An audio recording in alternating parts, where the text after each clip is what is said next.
ইংল্যান্ডে খেলা হামজা চৌধুরী বাংলাদেশে পৌঁছতেই লাফালাফি শুরু। মান বাঁচবে ভারতের বিপক্ষে? ভারতীয় মিডিয়া হিন্দুস্তান টাইমস হামজার ঘরে ফেরার বাংলাদেশের আনন্দকে লাফালাফি হিসেবে দেখছে। শুধু তাই নয়, বাংলাদেশের বিপক্ষে ভারতকে জয় ধরে নিয়েই নিউজ করেছে গণমাধ্যমটি। হামজার ঘরে ফেরা লাল সবুজ গায়ে জড়িয়ে ম্যাচ খেলা পরম আরাধ্যের। ম্যানচেস্টার থেকে সিলেটে নেমে ইনশাল্লাহ বলে ভারতকে হারানোর হুঁশিয়ারির খবরটি বেশ ভালোভাবেই প্রকাশ করেছে কলকাতা 24/7 সংবাদ মাধ্যমটি। কলকাতা ভিত্তিক সংবাদ মাধ্যম এই সময়ের শিরোনাম, দেশে ফিরলেন হামজা চৌধুরী, স্বপ্ন দেখছে পিছিয়ে থাকা বাংলাদেশ। দাদারা ধরেই নিয়েছে বাংলাদেশ এখনও ফুটবলে ওদের চেয়ে পিছিয়ে থাকা জনগোষ্ঠী।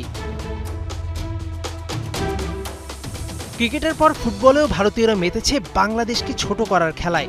ওরা ভুলে গেছে সল্টলেক, ওরা ভুলে গেছে বাংলাদেশের এখন আছে দক্ষিণ এশিয়ার সেরা ফুটবলার। কোনো প্রত্যুত্তর নয়। Deadline 25 March. বাংলাদেশ জবাবটা দেবে মাঠে, শিলংয়ে 60,000 দর্শকের সামনে।